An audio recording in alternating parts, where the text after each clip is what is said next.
मुख्यमंत्री का दौरा मुख्यमंत्री बनने के बाद मैं काफ़ी व्यस्त रहा।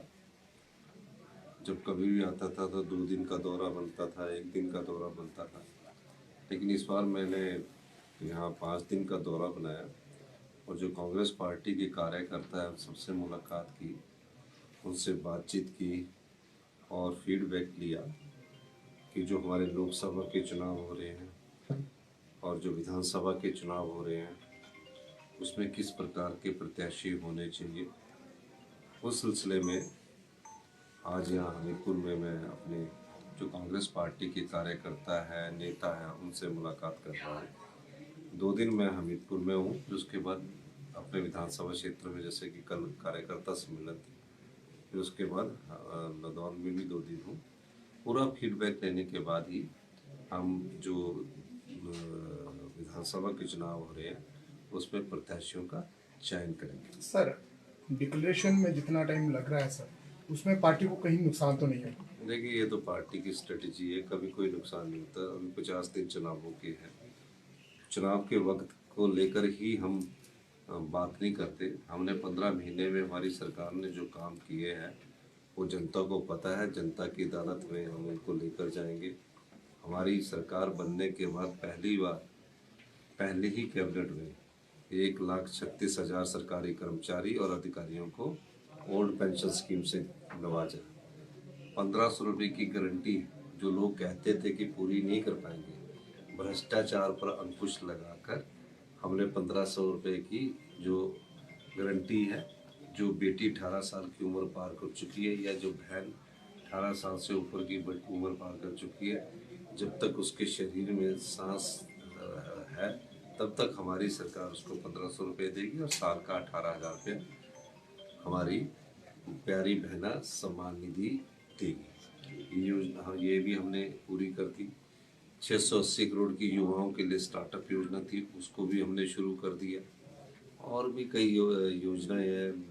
पहला प्रदेश बना हिंदुस्तान का हिमाचल प्रदेश, जहां दूध पर 45 रुपये गाय के दूध पर और 55 रुपये भैंस के दूध पर हमने मिनिमम सपोर्ट प्राइस फिक्स किया। और पहली बार हिमाचल प्रदेश में जो विधवा बहनें हैं उनके बच्चों की पढ़ाई का पूरा खर्चा सरकार उठाएगी। तो काफ़ी योजनाएं हैं जो जनता की अदालत में हम पिछले 15 महीनों में आम आदमी के लिए, गरीब आदमी के लिए लेकर आए। सर, जो मैनिफेस्टो कांग्रेस का घोषित हुआ है उसमें ओपीएस की बात की गई है। बीजेपी का कहना है कि कहीं ना कहीं जो ओपीएस का मुद्दा है जो प्रदेश में तो लागू हो रहा है, लेकिन सेंट्रल की जो कांग्रेस है वो इससे पीछे हट रही है। देखिए, वो तो आप कुछ भी कहिए, वो तो कहते थे जब जयराम जी विधान मुख्यमंत्री थे तो कहते थे कि अगर ओपीएस आपको चाहिए तो आप विधानसभा का चुनाव लड़िए। तो हमने तो 1,36,000 कर्मचारी को बगैर विधानसभा का चुनाव लड़के हमने ओपीएस उनको दे दी। तो ये जो बातें कहते हैं कि कांग्रेस ने अगर अपने मैनिफेस्टो में कहा है तो सभी सेंट्रल कर्मचारी है उसको ओपीएस मिलेगी। और हिमाचल प्रदेश में जिनको 2,750 रुपये मिलते थे, अब 27,000 रुपये मिलना शुरू हो गए हैं। सर, जयराम का जो बयान आया है कि कांग्रेस जो अपने प्रत्याशी घोषित नहीं कर पाई, उनको नेता नहीं मिल रहे हैं ढूंढने से, क्या कहेंगे सर आप? ऐसा ना जयराम जी को बयानबाजी करनी है, वो हमारी पार्टी का आंतरिक मामला है। परेशान हो जाते हैं। हम सभी जगह चारों लोकसभा में जिताऊ प्रत्याशी देंगे। उनको पता है कि हमारे प्रत्याशी मैदान में आने वाले हैं। अब इस दृष्टि से वो इस प्रकार के बयान देते हैं। सर, सोशल मीडिया पे कंगना रनौत का मैसेज वायरल हो रहा है जिसमें सुभाष चंद्र जी को पहला प्रधानमंत्री बोल रही है। क्या कहेंगे सर, किस तरह के नेता क्या राजनीति में आने चाहिए? ये तो कंगना रनौत ही उसका जवाब दे सकती है कि देश के पहले प्रधानमंत्री कौन थे। तो मेरा ये मानना है। और मैं जयराम जी के बारे में कहना चाहता हूँ कि जयराम ठाकुर जी हमीरपुर आए जब मुख्यमंत्री बने थे। आजकल मैंने देखा कि उनके समीरपुर प्रेम कुमार धूमल जी के घर की तरफ काफ़ी जाना हो गया है। और जो कांग्रेस के बिके विधायक है वो भी उनके चरणों को स्पर्श कर रहे हैं। चलो, देर आए दुरुस्त आए, पर जयराम जी को 5 साल वो मुख्यमंत्री रहे, हमीरपुर जिला की कोई याद नहीं आई। जिस जिला ने 2 बार प्रदेश को मुख्यमंत्री दिया हो और जिसको मुख्यमंत्री प्रेम कुमार धूमल जी को घोषित कर दिया हो, जिसके कारण 2017 में प्रेम कुमार धूमल जी की सरकार बनी, वो मुख्यमंत्री जब थे तब वो धूमल साहब के पास नहीं गए। और अब क्यों जा रहे हैं? क्योंकि अब उनको मतलब लगा तो उनके पास जा रहे हैं। जब वो मुख्यमंत्री 2017 से 22 तक थे तो क्यों नहीं वो धूमल साहब से पूछने गए कि क्या सलाह लेनी है? वो भी बीजेपी में पहले भारतीय जनता पार्टी के कोई मुख्यमंत्री जो बने, पूरी पावर के साथ जो बने, वो प्रेम कुमार धूमल जी बने। हमारे जिले से थे, हमें खुशी होती थी।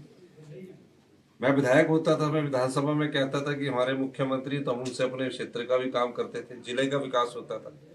5 साल में जयराम ठाकुर जी ने, जो भारतीय जनता पार्टी के यहाँ से विधायक चुन कर गए, उनके नंबर तक नहीं आते थे,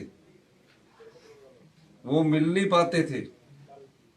15 साल पहले जिस बस स्टैंड का फाउंडेशन स्टोन हमीरपुर जिले में किया गया है, उसके लिए पैसा नहीं उपलब्ध करवाया गया।